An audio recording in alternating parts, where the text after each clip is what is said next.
Oh. Oh no. Stop!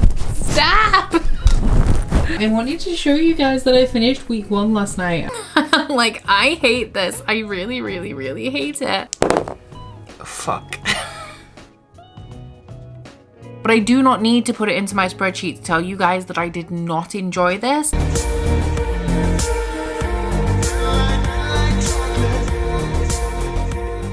Hello, welcome to the vlog. It is very late at night. It's almost 11 p.m. and I was just about to go to bed. I wrapped up last week's vlog and I decided to film my roll because I literally just finished book number 7 for the Spookoplathon.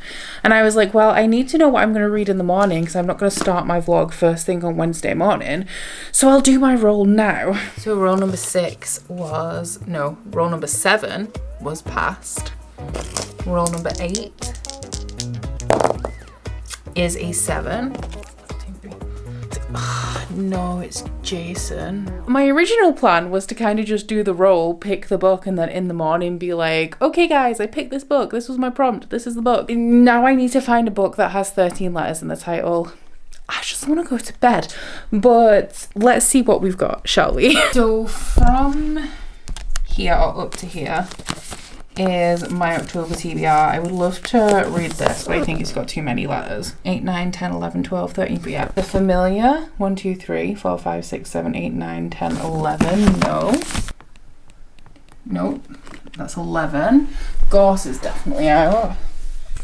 Oh, this is the extension of my TBR that doesn't fit in the cart because all of this bit is my wrap up. Nope. Oh, no. Oh. Oh no. Oh, these two, both of these two. 5, 6, 7, 8, 9, 10, 11, 12, 13.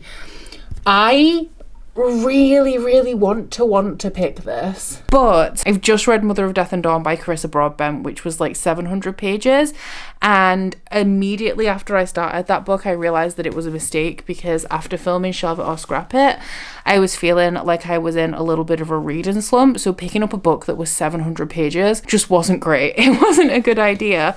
And this one is like 500 pages of epic fantasy, and I keep putting it off. It's a reread. I keep putting it off and I need to stop, but I just don't think now is the time for Way of Kings Part 2, especially because I want to read some like more spooky season stuff. So I'm just going to check this again. 13. I am going to be going with A Dery of Blood by S.T. Gibson. This one is my Patreon pick for the month. I am behind on Patreon picks, so should I be jumping in with my October one?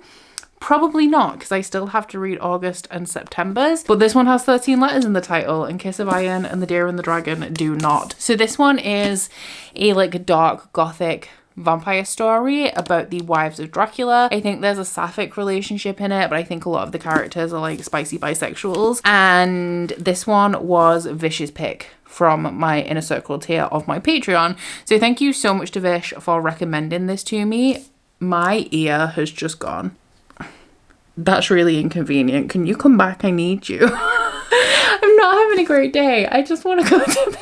But I am a little bit trepidatious about this one because earlier in the month for Shelve It or Scrap It, I read Evocation, and I generally really love books that have like psychics and mediums in, but because the focus of this one turned so romantic in the middle and kind of detracted away from the plot, I ended up not loving it so much. So I'm a little bit more nervous going into this one, but I believe that this has a very different writing style, and a lot of people really love Dery of Blood that don't love Evocation. So the chance that I'm going to enjoy this is still pretty high. It is much shorter than Mother of Death and Dawn. It's like 292 pages. We love a short book. So hopefully it will help me to feel a little bit less slumpy, but I'm gonna go probably just read a chapter and then go to sleep. I just needed to set myself up for tomorrow because I have a routine, and if I don't do my morning routine, my days don't go well. So I definitely needed a book to pick up to keep me on track because I got a lot of stuff to do tomorrow, which I will tell you about tomorrow or sometime that isn't now in this vlog. Good evening. It is 5:45 and I am in the middle of making dinner. I'm also just scheduling a live show on Patreon for Friday night before I forget. But I have actually read more than I would have expected to at this point because I have had quite a busy day. I filmed 2 videos this morning and then I went for my holiday nail appointment. I had my toes done and my eyebrows touched up as well. And then I came back and made a whole bunch of thumbnails for like the videos that I filmed. So I didn't expect to read so much, but I currently don't have an audiobook on the go, so I was thinking that maybe I would give this one a try. So I just like popped it on Spotify because I haven't used any of my hours yet this month, and it actually goes pretty quickly because I only listened to it while I was walking Brie and then while I was getting ready for filming this morning, and I'm more than 85 pages in because I did pause in the middle of this section. It is not chaptered because my original plan was to listen to the audio, then read some physically, and then listen to the audio, but I don't think I'm going to be able to do that because I'm not going to be able to keep track with the audio and the book because the chapters aren't numbered. They're more like paragraphs with paragraph breaks really. But I'm actually really enjoying this one. I really like the writing and I think that the narration in the audiobook is really good as well. Because you all know me, I am very, very picky. So if the audiobook was not going to be good, then I would not have been continuing on with it. But this one is the story of Constanta, and she is one of Dracula's brides. Now, at this point, I'm kind of assuming that she's Dracula's first bride, but I actually don't know that for sure because what we learn very quickly is that Dracula is a very secretive man. So this story starts where she is dying in her village because raiders have come through and kind of like killed everyone, and Dracula finds her and he decides to save her. So he takes her to his home, turns her into a vampire, marries her in a way where she becomes his lover, so also his wife, and then she lives with him in this big beautiful gothic manor house. It is set many hundreds of years in the past, so we have things like the plague in Vienna plays out in this book, so they have to keep continually moving on. Also, of course, they're immortal, so they move like as people would start to notice their age. And at the point where I've just reached in the, I think it's part 2 of this book, Constanta meets Magdalena, who I think is going to become one of the other brides of Dracula. So all I really know about this, or what I think that this is about, is Dracula's brides teaming up to take him down because, like I said, Dracula's very secretive. He has a secret lab where he's like performing experiments. He's very interested in blood and like biology, and he is performing like secret experiments. I think that he's also interested in like vampirism and what separates like vampires from humanity, but I think that it's very clear from early on that he's very much keeping Constanta in the dark. And for a while she's fine with that until he starts to put like restrictions on her life. Like she likes to kill people that harm people, so like rapists and murderers, and he tells her that she's stupid, like he belittles her for that. And when she starts to make friends with like a human woman, he tells her that that's ridiculous and that she's not allowed to do that. And she feels like he's this savior, like she's got him on this pedestal. So anytime he corrects her behavior, she just kind of completely goes along with it. But I'm assuming that at some point throughout the story that is going to change and she's going to start to like see him for what he really is.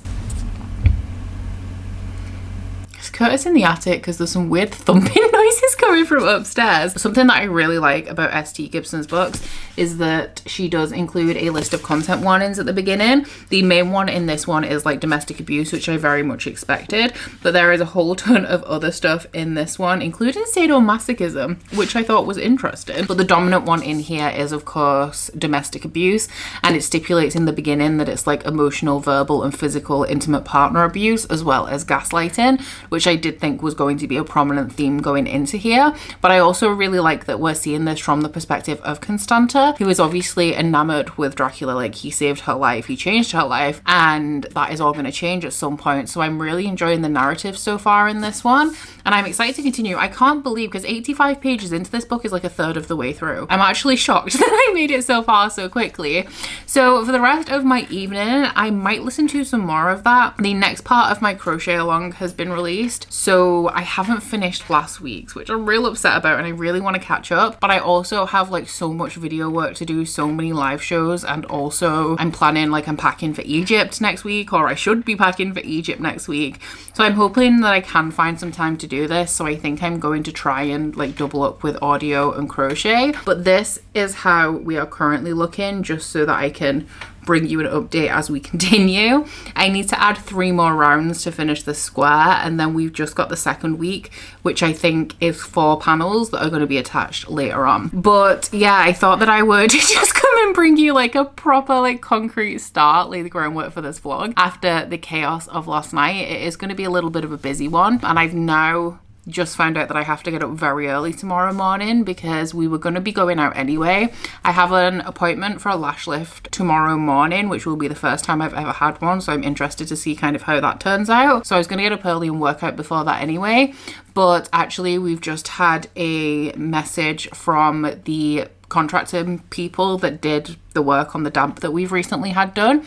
We were waiting for the electrician to come by just to attach a fan that we've had installed in the cellar just to help the air to circulate, and we've just got a message that they're going to be coming around at 8:30. So now I have to get up even earlier than I intended so that I can work out before they come and then get ready and go to my lash lift. And then shortly after that I'm going to be going to a John Gwynne event in Leeds, which I've just remembered I need to dig out my paperbacks out of the boxes of paperbacks for that. So that's also going to have to be done tonight. So very much wish me luck. Try to use the breath work as you come down. So inhale as you come down. Exhale as you come up. So much nostalgia in this music, right?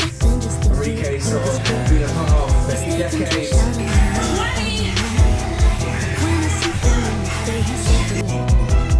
Every morning he wakes as I leave the door, but I see him buying bleach at the grocery store. He's the founder of the whole neighborhood watch, and every week they meet up for classes. Bree, stop.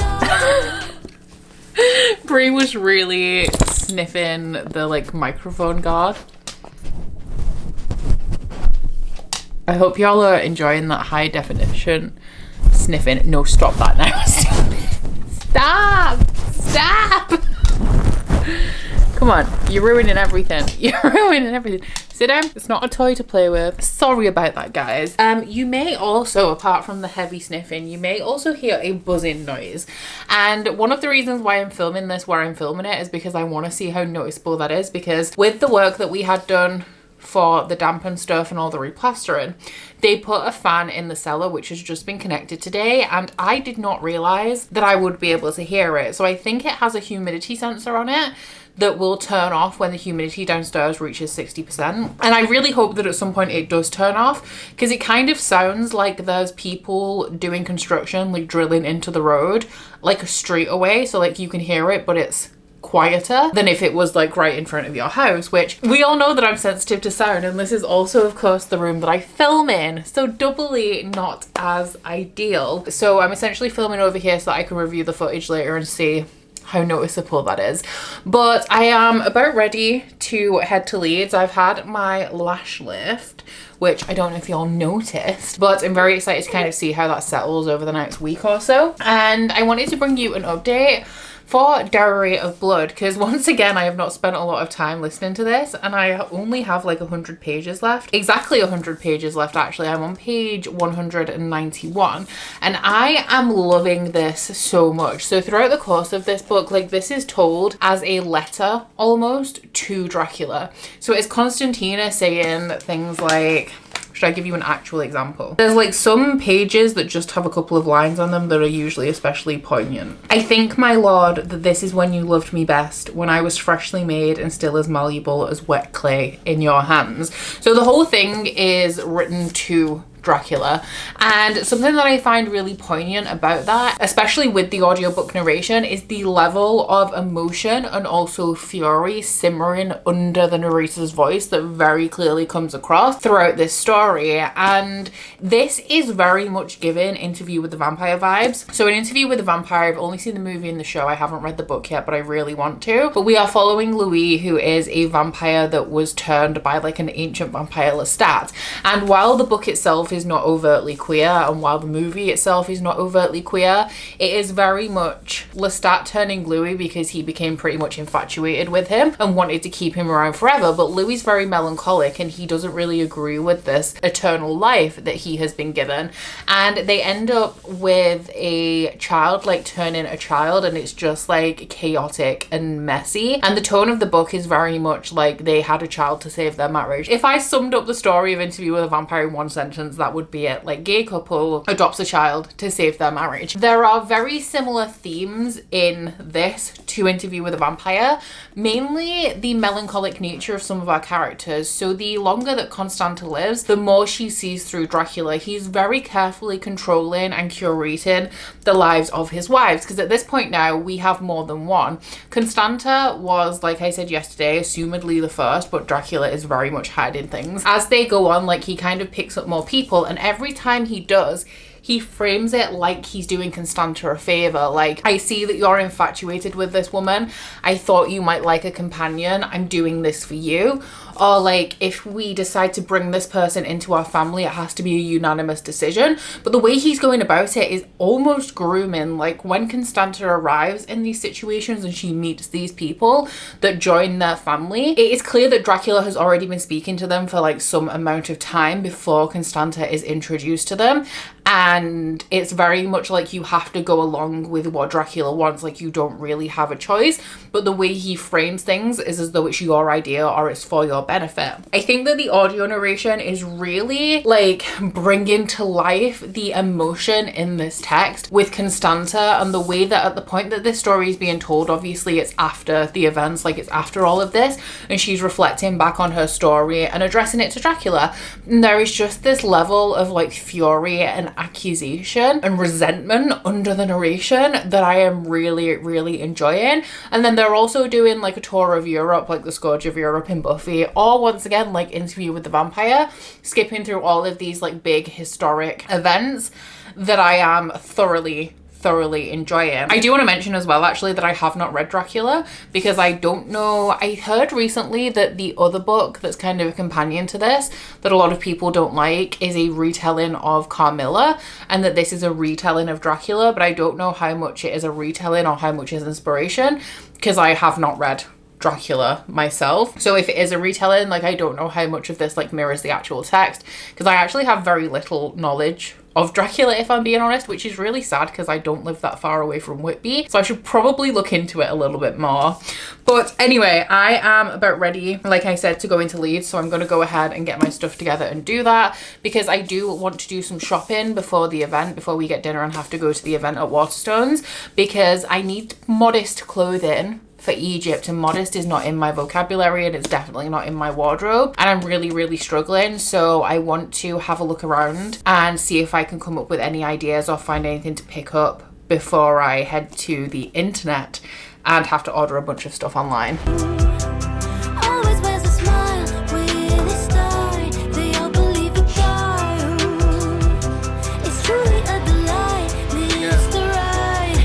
Oh, close the windows, lock the door. Just a bit of context, I came to writing quite late. I didn't come up kind of through creative writing or anything like that. I was a teacher at a university in my 30s, and my daughter Harriet was profoundly disabled, so my wife worked, Caroline, who's standing at the back, lurking at the back. A little way. Yeah.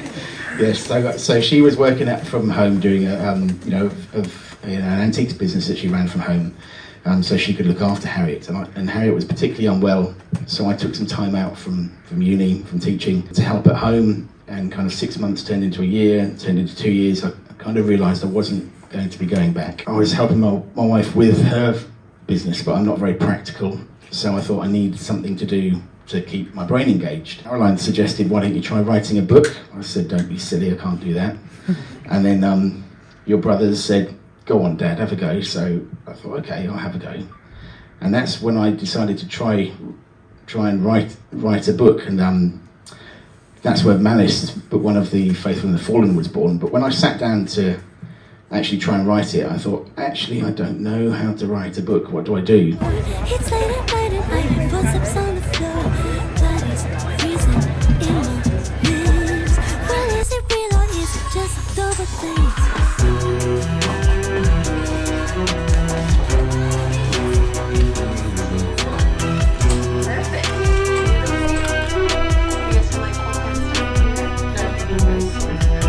He never talks about his past, they say he's quiet.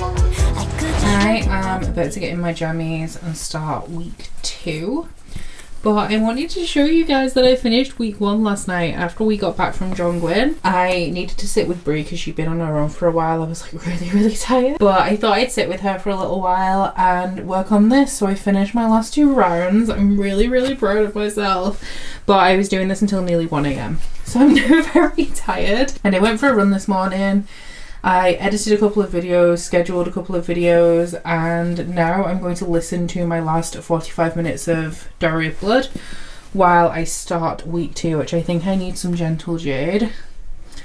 And I also think that I need the emerald, but I might not take that down yet. I might leave that here for a little while because I've got like 100 stitches in a chain to make and then a couple of rows of that before I need the emerald. So I've started week 2. I was wrong about the colours. It is peaches to start us off, and I'm in my 2nd row. It's a long one though, so I feel like progress has been made, and progress has been made in Dery of Blood because I am now finished.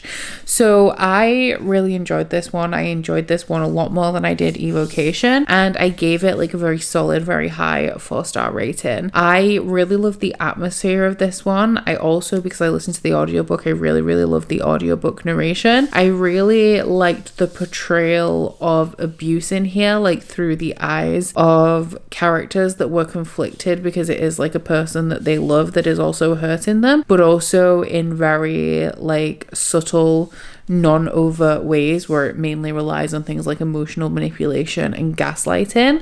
My favorite thing about this though was how it embodied and kind of emulated a lot of like gothic classics. I really had a sense of like Rebecca by Daphne du Maurier in here, from like the atmosphere and the setting of some of like the places that they live throughout the course of this book. And I've already said like how I feel like it has a lot of strong elements of Interview with the Vampire. If you'd have told me, I mean obviously this is very queer, but if you told me that this was written in like the 1930s, I would believe you because of how reminiscent it was of gothic classics that I really loved. I'm going to be keeping this one. I have unhauled Evocation, or I will be unhauling Evocation because I read that for Shelf It or Scrap It. I have yet to decide if I am going to pick up is it An Education in Malice is the Carmilla retelling, or the book that's inspired by Carmilla. Haven't heard great things about it, but if the same narrator narrates that as narrates this,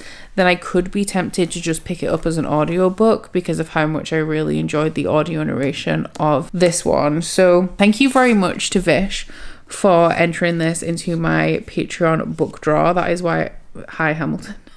I'm not sure if I said, but that is the reason why this was on my October TBR, and I thoroughly enjoyed it. I was really unsure coming off the back of Evocation, but I just feel like Evocation really, it had a plot and then it just decided it didn't want to follow it in the middle section and then kind of like pivoted back to it in the end. Whereas this one, while it's not necessarily a plot heavy book, I wouldn't say that it has a plot. I would say that it is telling a story and that it is exploring and very much centered on themes. Like the theme is always present and it is a thread throughout the story, and a story is being told because Constanta is literally telling the story of her relationship with Dracula, and also of course her relationship with Alexei and Magdalene.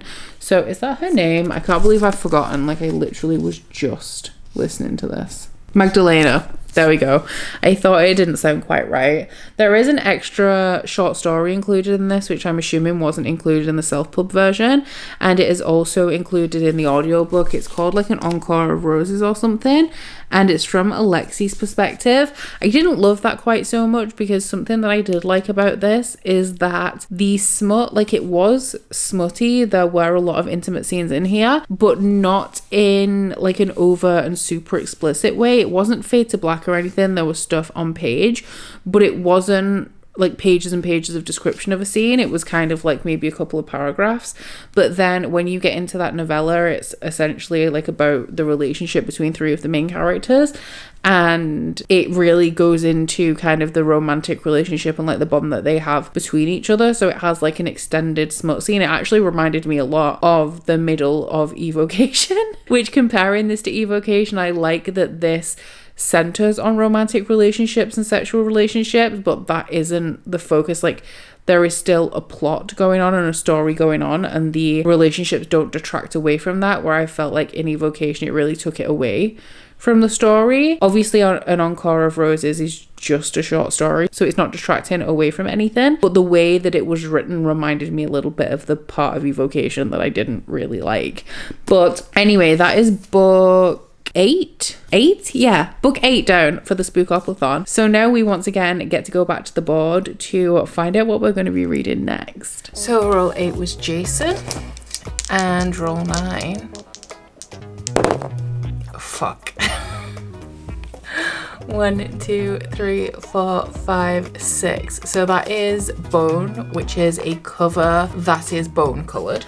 So anything from white to like a beige or a light brown. And I'm gonna roll again and see if we can double up on this prompt. So roll number 10 is another 6. 1, 2, 3, 4, 5, 6.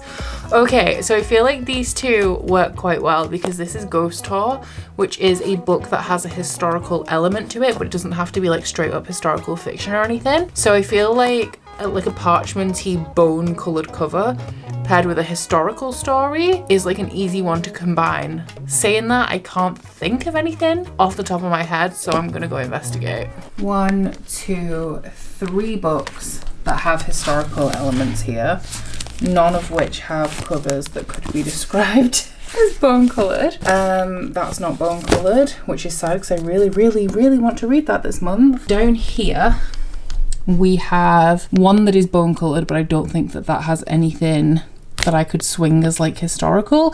I probably could really bend that into historical, but I don't think I want to. So that's my immediate TBR out. The annoying thing is actually this is the book that I'm going to be reading for Gavin's Egypt trip. I actually have a fairy loot edition of this that is beige, so it is bone covered, and it is historical because it is set in the 19th century in Buenos Aires and Egypt. I could read it ahead of time, but I think everyone's taken a physical book to like do a photo or something, so I don't want to take a book with me that I've already read, so I want to kind of read it when I'm there. I did also check my haul stack that's upstairs to see if there was anything new and exciting I had that would fulfill the prompt, and I was kind of coming up blank there. So damn, maybe this is going to be harder than I thought. Maybe I might even have to fulfill the prompt separately. I also am missing all of my paperbacks, so I actually might pull up my spreadsheet and see if I have any sequels that could fulfill this prompt, because I can't just like physically look at my shelves right now because they're not here. I only have these shelves in the corner,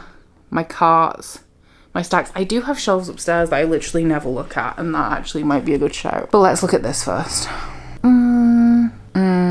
Oh, that's historical too, but it's not bone coloured. I have so many historical books that aren't bone coloured. Do I have something small that's bone coloured?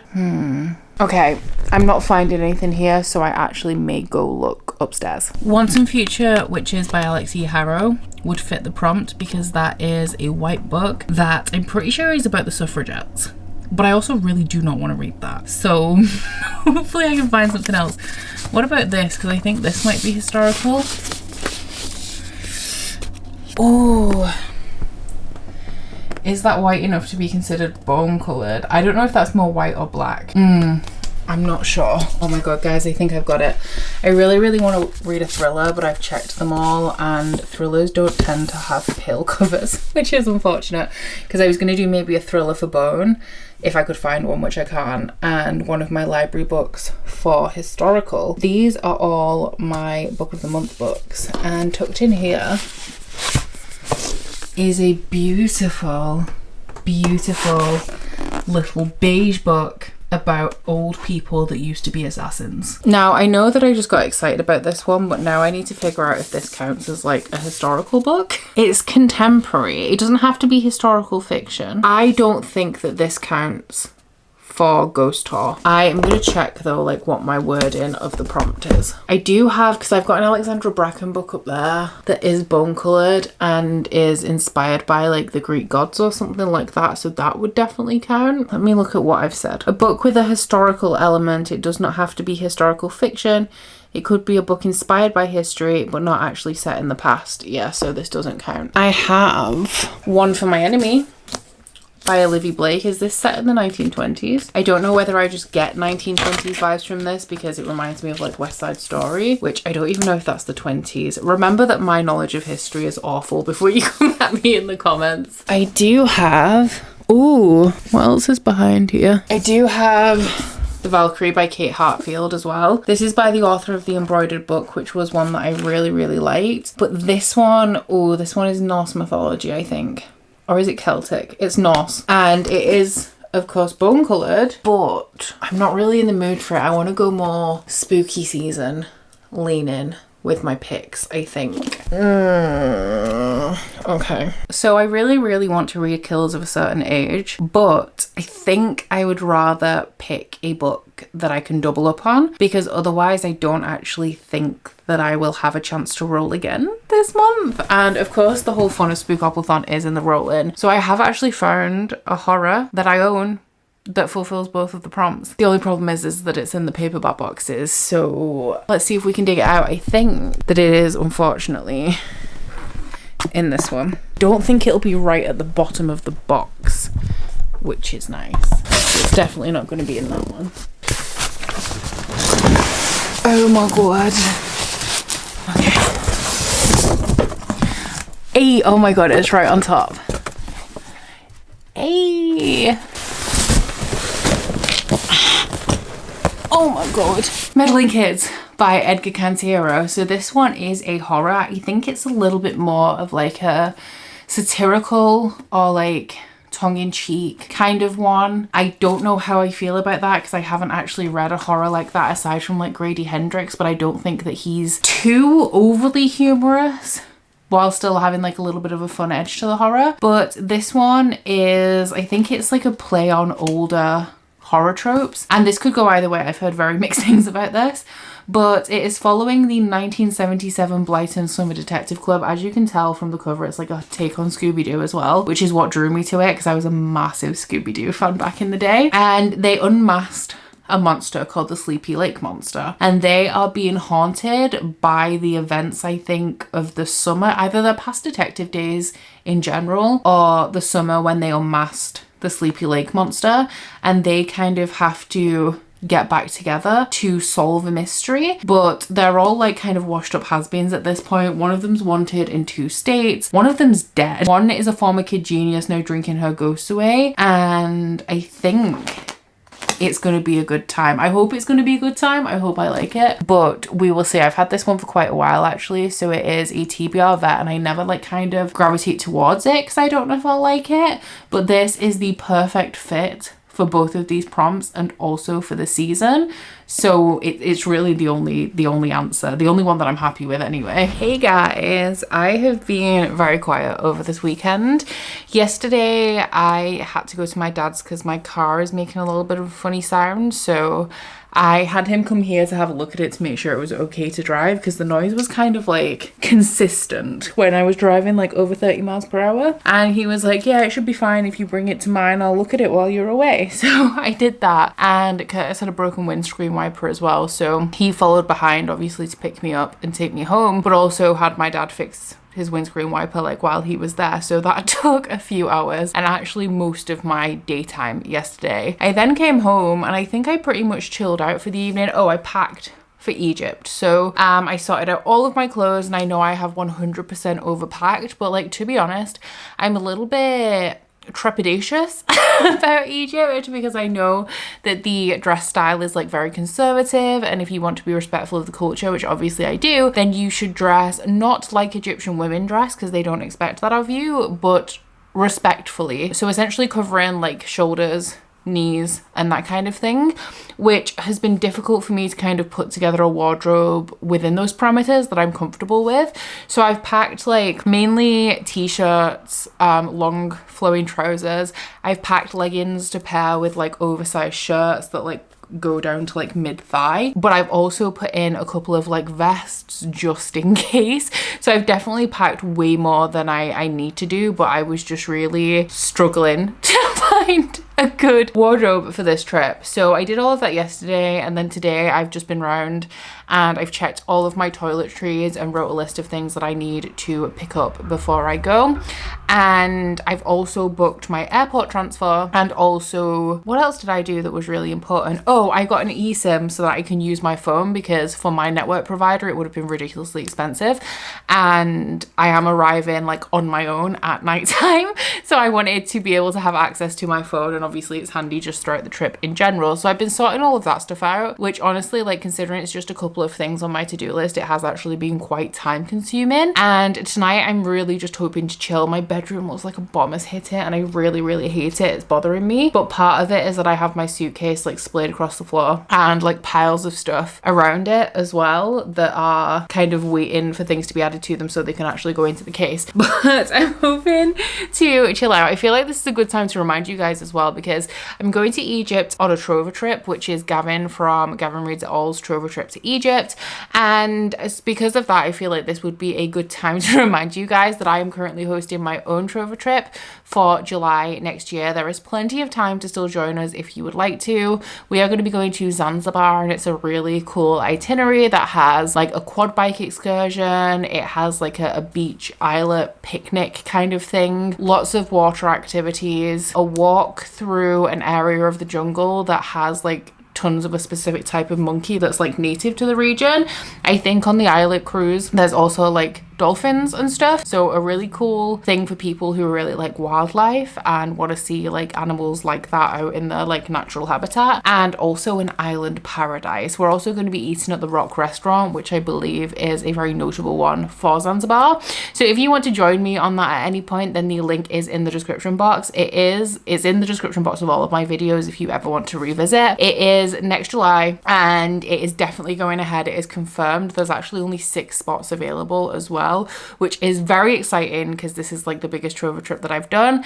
And I am, well, now that I'm getting into the zone, because I was really worried about Egypt where I felt very unprepared, now that I feel more prepared, I'm getting more excited, and I'm getting more excited for like China and Zanzibar next year as well. So I just thought I'd mention, because I haven't mentioned that in a while, but I'm here to tell you a little bit about Meddling Kids. And I realized actually, because I said to you guys that I wanted to kind of hit this prompt with one book, or both prompts with one book, because otherwise I wouldn't get to roll again. But there's absolutely no way I'm going to be able to roll again this month, because if I read 100 pages a day, which I'm already behind on that, then I will still finish this on Tuesday at the end of this vlog, and then I'm going to Egypt on Thursday. So sadly this is like my last book for the Spookoplathon. I'm really upset because I don't feel like I got to utilize the board as much as I wanted to. So I am hoping that I can revisit it in the future and just do like a little Spookoplathon just for me. So this one is following a group of people who are in their mid-20s, and when they were teenagers they were part of a detective club, and the last case that they solved was the case of the Sleepy Lake monster. And this was like an old man who was in a like old crumbling mansion, and there was like loads of sacrificial stuff in there, like a spooky book, some like dead bodies hanging up. And after they unmasked this guy, he kind of said that it was all props, but Andy, who is one of the members of the Blighton Summer Detective Club, believes that that is now a lie. Like, thinking back on it, she's like, something doesn't feel right about that. I feel like there was more at work here. So she gathers everyone together who's still alive, because one of them is dead, to revisit this case and get to the bottom of what actually happened, because they are kind of being haunted by the events of that summer, or by whatever it was that was happening in this house that they never actually got to the bottom of. So because this is like a Scooby-Doo-esque style story, it is a little bit tongue-in-cheek, and that is what I don't really love about it so far. The writing style is interesting, and it does one of those things that really annoys me, where it pairs adjectives with nouns that don't make sense. One of the main characters, I think, is called Kerry, and she has like big red curly hair. I think she's like the Daphne figure in this group, and her hair is described like it's a living entity to kind of describe the life of her hair, but it's really recurring and really frequent. And I'm like, okay, I know she has like big unruly curls, but they're not actually alive. We don't actually have to keep describing them like this. So the writing style is like fine, but I'm not loving it. But the thing that kind of is taking me out a little bit is the unseriousness of some of it. I don't mind horror that makes light of things or has a little bit of a funnier tone, but because it has this Scooby-Doo-esque nature, like this is within the first 100 pages. I'm only 95 pages in, so it's not really a spoiler. But one of the members, Nate, is in an asylum, and when Kerry and Andy turn up, they ask him to come with them, and he's like, yeah, I would love to, but even though I like admitted myself, I can't be discharged unless a doctor says that I'm free to go, like I'm well enough to leave. So they break him out by doing this like elaborate stunt where they get the dog Tim to come in and like bring him like hook that's tied to the car, and then outside they put the foot on the car and like it shoots him out through the door in like a very elaborate kind of like Scooby-Doo-esque or funny action comedy scene, which I mean is fine and I get it because of the style of the book, but I'm just kind of like, all right, yeah, of course that's how we're gonna break this guy out of this asylum. In terms of the asylum and things like that as well, I don't feel like this book is particularly sensitive to people with like mental illnesses or disabilities based on the language that's used in those instances. It's more of just like, I guess, outdated language being used to describe the patients within this institution. But aside from that, I'm finding it fairly compelling. When I'm reading it, it is passing quite quickly. I've just kind of been focusing on other things obviously this weekend, and then also when I'm not doing that, like I have made some progress on my crochet. I've almost finished like the first of the 4 panels for week 2, which I'll show you at some point. And I finished Love is Blind. Really upset about one of the couples and what happened there. The couples were dropping like flies in this season. It was wild. And also like, it's not my least favorite season, but I didn't love it either. It's definitely not a favorite. So I finished that and we started watching season 3 of The Bear. So I'm gonna go and try, because this is my last real free time before I leave. So I'm gonna really try to just put everything aside and just relax tonight and spend a little bit of time with Curtis as well, because I have work tomorrow and then sprints in the evening, a hair appointment and work on Tuesday, then sprints in the evening, and then Wednesday will be last minute wrapping up everything I have to wrap up before I go. So, women come over because he doesn't have a spouse, but oddly no one ever sees them because it's a spectacle. Always wears a smile with a star. They all believe in love. It's truly a delight. This the ride. Oh, close the windows, lock the door. It's late at night and I hear footsteps on the floor. Bodies freezing in my lips. Well, is it real or is it just October things?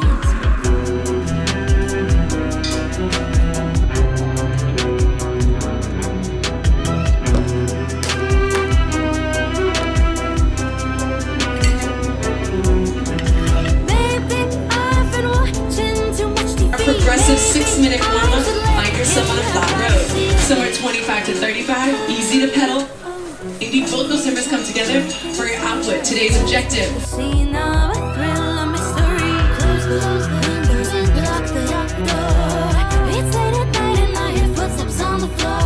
Blood is freezing in my. So I have just wrapped up Patreon sprints and just turned off my PC. I was about to drop all of the footage for this vlog into the editor to see how much I had, because I still have 2 videos that I need to edit and schedule before I go away, and I have a hair appointment tomorrow at 9:30. So I'm actually thinking about getting up at 6 so that I have time to walk Brie, like have breakfast and get like an hour of editing in before I have to get ready and go to my appointment. I have 2 days, but like, you know how I like to have 1 full day if possible before my trip to like really decompress beforehand, because I feel like I get really overwhelmed in the lead up. I like to have that day before I launch straight into the trip to kind of calm down and transition.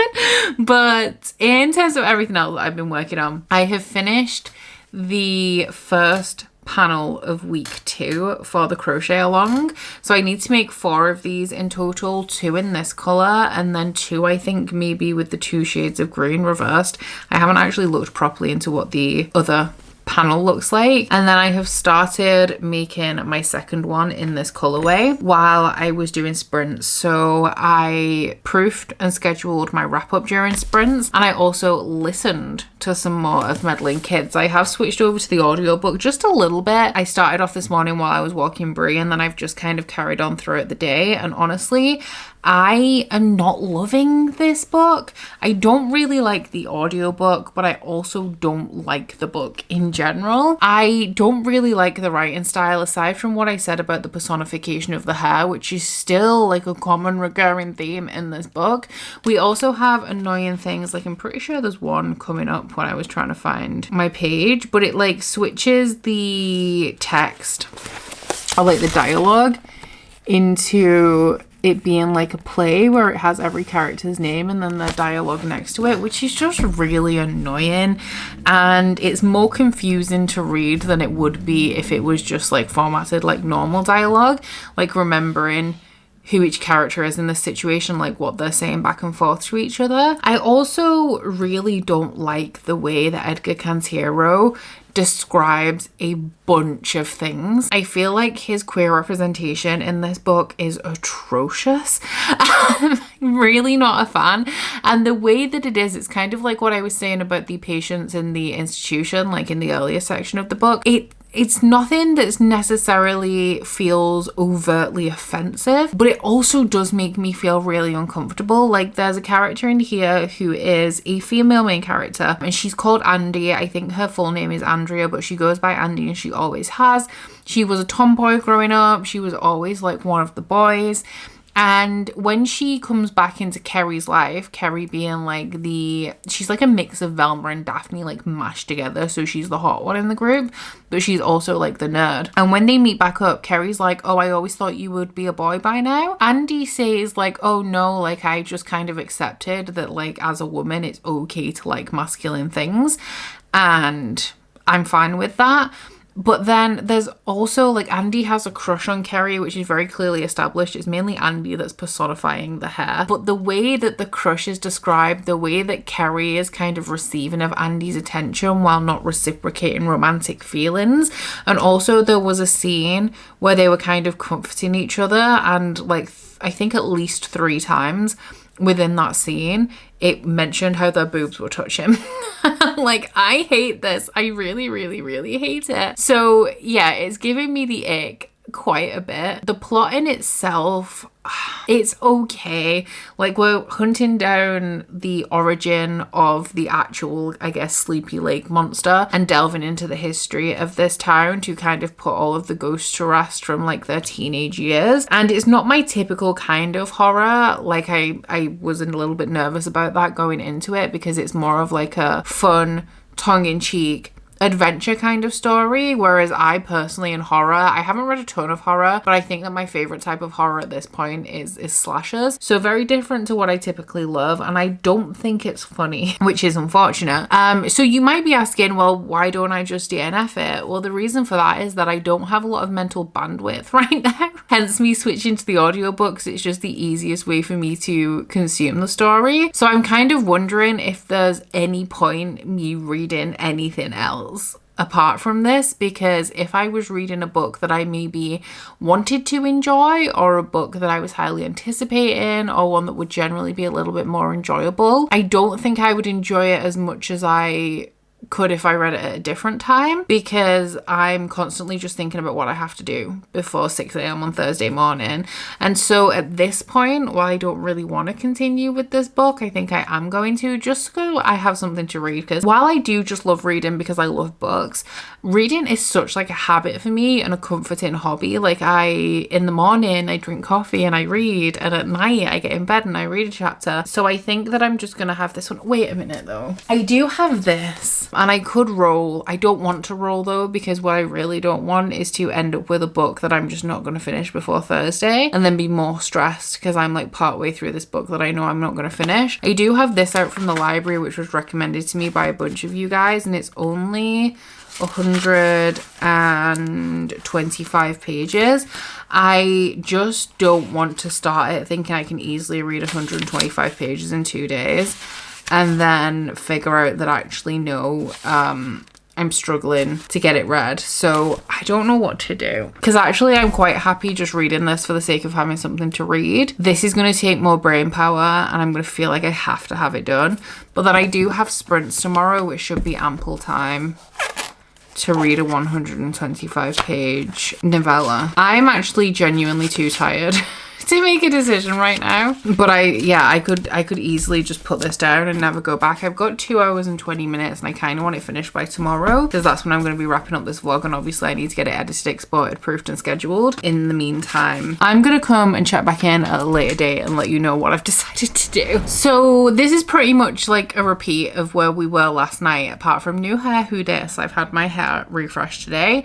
I've also edited a video that I've just had to re-export because I fucked it up in a really annoying way, like a really simple editing mistake. And I have just finished public sprints. So after sprints, I had like 17 minutes left of my audiobook because I have finished Meddling Kids, and I went up to brush my teeth, do my skincare while I finished it up. I finished it like literally a minute ago. I haven't even put it in my spreadsheet yet, but I do not need to put it into my spreadsheet to tell you guys that I did not enjoy this, and it feels like it's a very solid 2-star read for me. Like, I don't think it was terrible enough to be a 1, but it's not a 3. It's not a 3. There were very small things I enjoyed about it, but I didn't like the writing style, especially in the way that it kind of turns into a play format for some of the dialogue. Like, it was worse in audiobook because you have the narrator reading out the name and then the dialogue, and it wasn't great like in print either. Just so annoying, the personification of the hair, literally so irritating. And I really hated the way that character was described in general. It's like everyone is obsessed with her, including the author, because he even uses language and certain writing techniques like personifying her hair in a way like he doesn't do that to anybody else. And I know that it's supposed to, I guess, represent maybe Andy's infatuation with Kerry, but also I don't feel like the narration is from Andy's perspective, so that doesn't quite make sense. And then, like, yeah, fair enough, like, her hair's big, it's curly, it's wild, but you only need to do that once to establish that her hair is, like, big, crazy, and wild. You don't have to personify it in every single instance that we're talking about this girl and what her hair is doing and the emotions of her hair and the expressions of her hair. Like, it's just too much, dude. Like, it really is. I thought that the representation in here for all of the queer characters was not good. Like, I obviously can't say for sure whether it was good or not, but it did make me feel really uncomfortable. We had the discussion of gender constantly from more than one person about the tomboy character, who very clearly and very consistently is like, I am a woman. And you have multiple people saying like, oh, I thought you were going to be a boy. Then you also have an actual trans character in here. The representation is not good there either. There is a female-female relationship, question mark. Made me feel very, very uncomfortable. I did not like it, and part of it is the language that describes Kerry constantly, and part of it is just like, it feels like it was written by a man, which it is, but like, I can tell. If you hadn't have told me, I would have already known, essentially. And then aside from all of that stuff, in terms of the actual story, listen, if I'd have thought about this seriously before I picked this book up, I should have known it wasn't for me, because I was just hung up okay on the fact that it was like a homage to Scooby-Doo, and I was a big Scooby-Doo fan I was a big Scooby-Doo girl back in the day, because I grew up on like Flintstones, Scooby-Doo, like the Jetsons, all that good classic Cartoon Network stuff. And I thought that this book sounded good because of it, like an adult kind of take on that. But if I'd have thought a little bit deeper about this is like an action-adventure horror story, and I do not like action-adventure books because I hate lengthy action scenes that are kind of over-exaggerated and drawn out to accentuate the action, which obviously happens in action and adventure. So there were some things I liked about it. Like, I really liked the concept. There was a plot twist in there that I didn't see coming that I thought was very, very interesting. Although I feel like Edgar Cantero could have taken that a little bit further and like wrapped it up a little bit more intricately. And I liked the setting and some of the rationale behind why this wasn't just like a masked villain, like the specifics of why this was happening in this location and the law that like traced it back like in time, which I'm being super vague because obviously like I don't want to spoil the book for you, but the way that they kind of came to the conclusion and figured out the mystery of what was actually going on, I liked some of that. So yeah, it definitely feels like a 2-star for me. I'm going to be unhauling this, which means that when I eventually have shelves again, which I think when I get back from Egypt, I'm home on a Saturday. I want to do nothing on the Sunday. I'm seeing the cause on Monday, which I'm so excited about. And then I think the following weekend, I'm going to repaint the wall and then like really make a decision. Hopefully I'll have a quote on built-in bookshelves then. And if not, I think I might just replace the backing on the shelf that I've got and put these back up. We are getting a dehumidifier as well, which I found a good one that should be fine in terms of being quiet and energy efficient, that should keep this room at like, I'm going for the maximum humidity that you should preserve, ideally preserve books at, because obviously I don't want to overdo it. And I live in quite a humid country, so I mean, what are you going to do? I'm used to this wet swamp. It's not swampy, gloomy, dank weather and conditions that I've been living in. So this brings us to the end of this vlog and the end of this Spookoplathon. I'm so sad. I actually think that I am going to read The Salt Grows Heavy. I've left that book in my bag, so I can't remember what it's called, but the book that I showed you yesterday, the Cassandra Clare book, I think I'm going to read that tomorrow. I've also discovered that there is an ebook available on Everand. So worst case scenario, if I get 70 pages in tomorrow, because I'm definitely going to be focusing on, I have this entire vlog to edit and like export, schedule, have to do my everything bath, I have to finish packing for Egypt, so I have like things that I need to do, and reading definitely isn't going to be my priority. But I'm not the kind of person who can be without a book, and I did say about that book that if I didn't read it like now, I was going to return it to the library and probably not read it because it's a seasonal one. So I'm going to read some of that, and then if worst comes to worst, I have like 50 pages to read in the airport on my phone tomorrow, like that'll be absolutely fine. Not tomorrow, Thursday. Definitely not tomorrow, that would be terrible. So that brings us to the end of this weekly reading vlog. I have actually had a great time with the Spookoplathon this year. I was feeling the time crunch, especially in times like now where I could have done with spending this evening editing, but I can't edit and stream at the same time. Obviously I was doing sprints to get some in before I left. So yeah, I felt the pinch as we were coming to the end of the month and I had stuff that I needed to do, but also still like balancing sprints. But aside from that, I have had a really good time hosting. Obviously the timing didn't work well with me having to plan for a trip in the end of the month, which resulted in me reading a little bit less than I would have liked to. But I love the Spookoplathon, I really do, and I hope to use my board again in the future. So thank you to all of you guys for participating. I hope that you also had a really great time, and also a big thank you to all of the people who also hosted sprints throughout the month to give you guys a few more opportunities to cram those pages in and keep on rolling. But I am going to leave it here, guys. So I do hope that you have enjoyed this vlog. If you've made it this far, if you have, please don't forget to like if you liked it and subscribe if you wanna. And I will see you guys next week with my Egypt vlog. Bye! Oh, you bite your friend like chocolate. You say you'll go and nobody knows, with guns hidden under our petticoats. We're never gonna quit it, no, we're never gonna quit it, no.